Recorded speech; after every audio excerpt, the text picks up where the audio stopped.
देखिए सामने,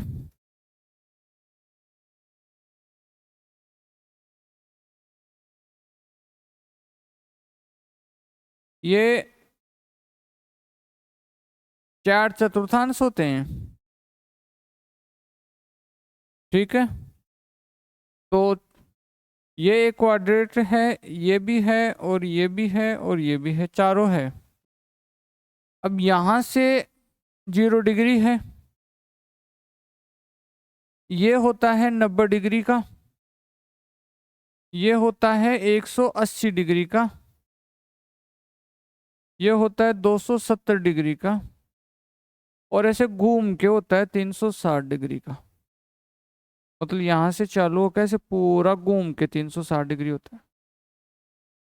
तो क्या पहले चतुर्थांश में 0 डिग्री से 90 डिग्री के मान रहते हैं क्या? अरे बोलो हाँ ब्रो। दूसरे चतुर्थांश में 90 से 180, और तीसरे चतुर्थांश में 180 से 270, और चौथे में 270 से कहां तक होते हैं? 360 होते हैं। और आपको एक बात का ऐसे भी पता होगा कि अगर मैं यहां से घूमूं, ये 0 है और ये 0 डिग्री है, यहां से घूम के अगर मैं यहां आऊं तो कितने डिग्री का कोण बना होगा? 360 डिग्री प्लस 90 डिग्री, और बताओ कितना बनता है? 450 डिग्री का कोण बना होगा। अब आप इसमें वो संभावना भी देख रहे हो कि सर 450 क्यों, ये तो चाहिए जितने कोण बनते जाएंगे, घुमा घुमा के बनाते जाओ। कोई जरूरत थोड़ा है 450, और थोड़ा आगे जाऊंगा तो और आ जाएगा, 540 हो जाएगा, फिर और आगे जाएगा, और आगे जाएगा, ठीक है। तो कोई डिग्री फिक्स नहीं है। और आप बोलो कि इसमें भी जो 0 डिग्री से 90 डिग्री है, इसमें भी 1 डिग्री, 2 डिग्री, 3 डिग्री ऐसे करते हुए 90 डिग्री बन रही होगी। और उस डिग्री के अंदर भी 1 मिनट, 2 मिनट, 3 मिनट, मिनट शुरू में बताए थे ना आपको, जब बताया था वो पद्धति, और उस मिनट में भी फिर 60-60 भाग है, ठीक है। इसलिए ये क्या, इस पूरे राउंड को, पूरे को एक्यूरेट दर्शा देता है ये। लेकिन अभी जो मान सारणी पढ़ रहे हैं, मान सारणी क्या है? मान सारणी हमें 0 डिग्री से लेकर 90 डिग्री तक, 0 डिग्री से लेकर 90 डिग्री तक त्रिकोणमितीय फलनों के मान बताएगी। कहाँ से कहाँ तक? 0 डिग्री से लेकर 90 डिग्री तक त्रिकोणमितीय फलनों के मान बताएगी। और वो भी सिर्फ कितनी जगह बताएगी? 0 डिग्री पर बताएगी, 30 डिग्री पर बताएगी, 45 डिग्री पर बताएगी, 60 डिग्री पर बताएगी, और 90 डिग्री पर भी बताएगी।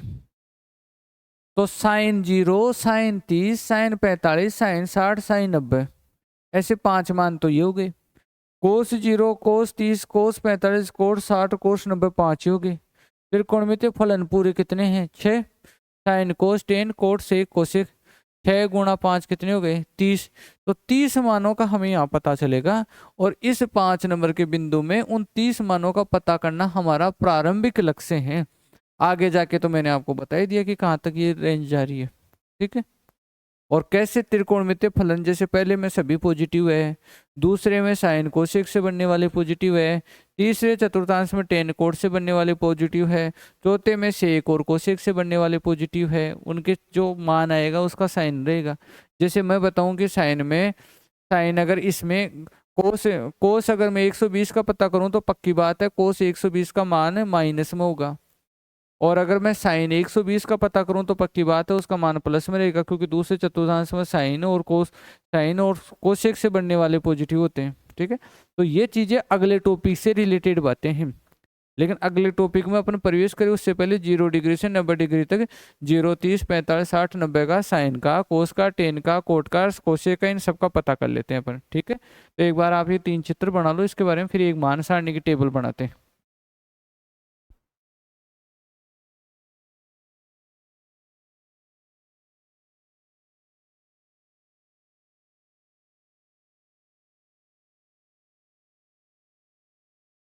लिख ले।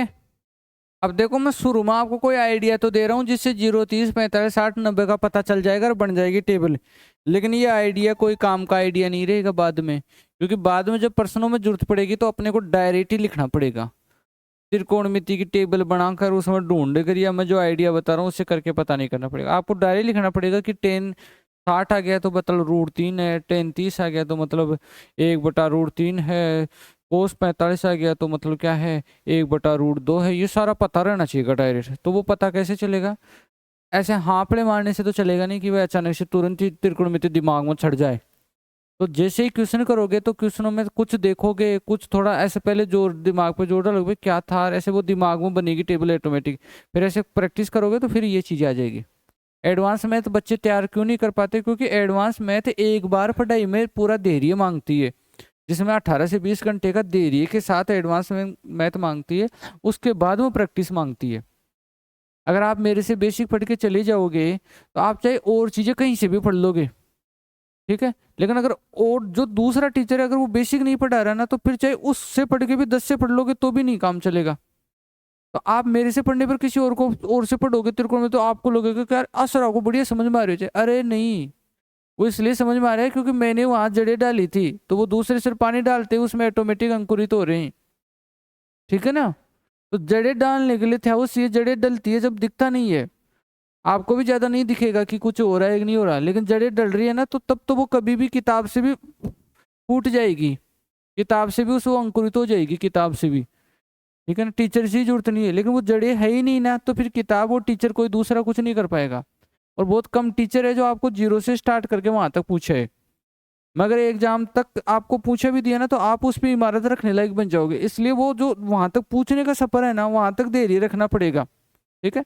बाकी तो पर्सन तो अपन भी पिछले ईयर के एग्जाम के लेते हैं, लेकिन एक बार तो थोड़े इजी पर्सन में ले रहा हूँ टॉपिक के साथ, तो ताकि ये पूरा एक बार इंट्रोडक्शन हो जाए ना चैप्टर का, फिर अपन 50-100% बड़े कर लेंगे, ठीक है। जब तक आप पूरे में से गुजर जाओगे तो आपको आराम से लगेगा कि वास्तव में 1-2 रिवीजन हो जाए तो त्रिकोणमिति अपनी हो सकती है।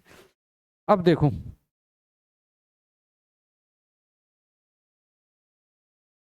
तो और ये यहाँ पे फलन ले लेते हैं अपन जो भी है, ऊपर की साइड में थीटा ले लेंगे, कैसे भी लिख दो। तो ये लिख दिया पहले साइन थीटा, कोस, टेन, कोट, सेक और कोसेक, ठीक है।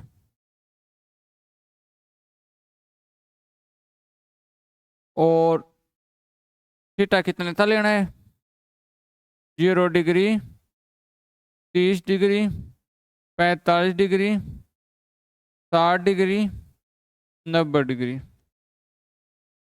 ठीक है। तो 0, देखो शुरू में ज्यादा स्थान दे दिया तो लास्ट में दिक्कत हुई ना, 45, 60 और 90, ठीक है। अब देखो, एक है ना, एक है ना, जानते हो एक, आप ऐसे समझो कि जो एक बनता है उस एक को बनाते कैसे हैं? एक कुछ पहले कुछ होता ही नहीं, एक पहले 0 होता है, फिर एक में 0 में 1/4 जुड़ता है, फिर 1/4 और जुड़ता है आधा, फिर 1/4 और जुड़ता है 3/4, फिर 1/4 और जुड़ता है तो पूरा एक बन जाता है। ये तो हमें सबको पता ही है, ठीक है भाई। पहले 0 है, 0 में 1/4 जुड़ा तो 1/4, फिर 1/4 जुड़ा तो 1/2 हो गया, आधा बन गया, फिर आधा में 1/4 और जुड़ा तो 3/4 बन गया, फिर एक जुड़ गया तो एक हो गया। कोई ये भी सोच रहा होगा क्लास को देखते देखते कि 1/4 जुड़ा तो आधा कैसे बना, तो भाई उस बच्चे की अर्थमेटिक खत्म है, ठीक है। तो अर्थमेटिक में थोड़ा पंखा उंखा चला के उसमें थोड़ी जान डालो, ठीक है। तो 1/4 प्लस 1/2 का एलसीएम क्या आता है? 4, 4 का 4 में भाग दिया तो 1, 1 1 से गुणा हो तो 1, और 2 का भाग 4 में दिया तो 2, और 2 1 से गुणा हो तो 2, तो 2 रे कितना हुआ? 3, 3/4, ठीक है। तो अर्थमेटिक अगर कैलकुलेशन नहीं आता तो एडवांस मैथ में न तो क्षेत्रमिति न त्रिकोणमिति कुछ भी नहीं होगा। मैथ के बेसिक चीजें आनी चाहिए, जोड़ बाकी गुणा भाग दशमलव वगैरह भाग वगैरह, ये सारी चीजें आना जरूरी है चाहे कोई सा टॉपिक पढ़ो। तो लाओ भाई 1/4, फिर लाऊंगे 1/4, ना ना, पहले क्या आएगा? 0, फिर क्या आएगा? 1/4, फिर क्या आएगा? 1/2, फिर क्या आएगा? 3/4, और फिर क्या आएगा? 1, ठीक है। मैथ की उत्पत्ति और ब्रह्मांड की उत्पत्ति दोनों सेम क्यों बताते हैं? मैं थोड़ा सा फिलोसॉफिकल बात कर लेता हूँ, 1 मिनट, तो मैं अच्छा लगेगा बाद में। क्यों बताते हैं मैथ की उत्पत्ति और ब्रह्मांड की उत्पत्ति क्यों सेम बताते हैं? इसलिए सेम बताते हैं कि मैथ में जीरो पहले कुछ नहीं होता है, कुछ नहीं होता। उसने एक लाया, एक ने दो लाया, फिर एक के अंदर 1.1 के अंदर, फिर उस 1.1 के अंदर ऐसे 2 3 डॉट डॉट डॉट अनंत, ऐसे खूब सारा फैल गया। अब ब्रह्मांड की उत्पत्ति के लिए भी एक सिद्धांत है जो ये कहता है कि जैसे आप एक सपोज करना, एक ईंट पड़ी हुई है, ठीक है, उसके कोई बड़े से पत्थर से दूंगा, ईंट के बड़े से पत्थर से दूंगा तो ईंट के छोटे छोटे कण, कुछ बड़ा कण को छोटे कणों से भागेंगे ना, भागेंगे ना, भाग के थोड़ी देर में शांत हो जाएंगे, वो समय कम है। तो यही कहा गया है कि ब्रह्मांड में ऐसा ही हुआ है और वो अभी तक चल ही रहा है, जबकि उसका वो भाग के गिरने का जो टाइम है ना, वो इतना बड़ा है कि उसमें हमारी पूरी जिंदगी चली जाती है, हमारी पूरा लाखों करोड़ों साल चली जाती है। बिग बैंग जो थ्योरी है ना, वो इसी तरीके से कहती है कि मतलब कोई मोटा पिंड था, उसमें टकराव हुआ, टकराव होने से उसके छोटे छोटे कण टूट टाट के भागे, और उन कणों का हिस्सा ही पृथ्वी है, चांद, सूरज सूरज सारे वो कणों के सही है। और तभी तो कह रहे हैं कि ब्रह्मांड फैल रहा है। तो जैसे वो ईंट के किसी चीज के लगते, वो एक बार से फैलती है ना, वो फैलती है ना एक बार से, मतलब इधर उधर भागती है, ठीक, वो तो भाग के शांत होती हुई में दिखाई देती है, ब्रह्मांड फैल रहे। तभी तो कहते हैं कि आप ब्रह्मांड की खोज कर ही नहीं सकते, क्योंकि जिस गति से आप भाग नहीं सकते, जा नहीं सकते ना, आप क्या मतलब अपने की प्रकाश और काश के लाख करोड़ों गुना भी कर ले तो भी हम उस गति के अकॉर्डिंग नहीं जा रहे जिस गति से वो फैल रहे हैं। वो फैल रहा है मतलब वो इस प्रकार से वो भाग ही रहा है अभी तक तो, ठीक है कि नहीं है? तो ये एक सिद्धांत, अब गहराई तो किसको क्या पता है। तो पहले तभी तो मैथ की भाषा और ब्रह्मांड की भाषा को एक बताया गया। तो बहुत सारी सारी बातें गणित में देखने को मिलती है, गणित में देखने को मिलती है। गणित का ऐसे देखो डीप में जाने पर फिर प्रसार हो रहा है, फिर प्रसार हो रहा है, फिर प्रसार हो रहा है, और एंडिंग पॉइंट में डॉट डॉट डॉट अनंत लगा के छोड़ा जा रहा है, ठीक है। तो खैर आओ जी, अब सबका रूट कर दो, अब सबका रूट कर दो। तो सबका रूट करोगे तो बताओ क्या आएगा? जीरो का रूट क्या होता है? जीरो, 1/2, 1/√2, √3/2 और 1, ठीक है। साइन वाला को उल्टा करने से कोस वाला आ जाता है। 1 √3/2, उल्टा करने का मतलब वहां से उल्टा है, ऐसे पूरा उल्टा नहीं, पूरा करने से तो कोशेक आ जाएगा। तो 1/√2 और क्या आएगा? 1/2 और क्या आ जाएगा? 0। साइन वाले में कोस वाले का मान भाग दे देते हैं तो 10 आ जाता है। तो 0/1 क्या होता है? 0। इसमें भाग देंगे तो 1/√3 आएगा। बता देता हूँ कैसे आएगा। 1/2 में भाग देना है √3/2 का। तो अर्थमेटिक में पढ़ा था कि भाग की जगह गुणा करते हैं, इसको ऐसे उलट पुलट कर देते तो ये 1/3 आ जाता है। यहाँ क्या आएगा? 1, यहाँ क्या आएगा? √3। 1 में 0 का भाग देंगे तो अनंत आएगा। अब अनंत वाले को ऐसे घुमा के लिखो, अनंत √3, 1, 1/√3 और क्या आ जाएगा? 0। ये √3 इसके बटाओं में जगह की वजह से ऐसे लिखा है। अब कोस वाले का उल्टा करो, सेक बन जाएगा। तो उल्टा करने का मतलब 1/1 लिखो तो क्या आएगा? ये 1। ऐसे 1 के बटाओ में इसको लिखा तो 2/√3, उल्टा करके लिख दो। 1/√2 को उल्टा करके लिखा तो √2/1 और यहाँ 2/1 और यहाँ 0/1 है, ये सपोज करो। 0 बटा क्या है? 1 है, तो 0/1 उल्टा किया तो 1/0 जो क्या होता है? अनंत होता है।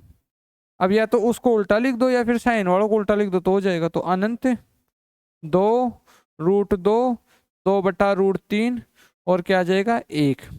तो ये मान सारणी, ऐसी मान सारणी जिससे सब कुछ पॉसिबल होगा, आगे जाके बड़े बड़े मान सब इसी से निकलेंगे, ठीक है। तो ये नोट कर लो आप।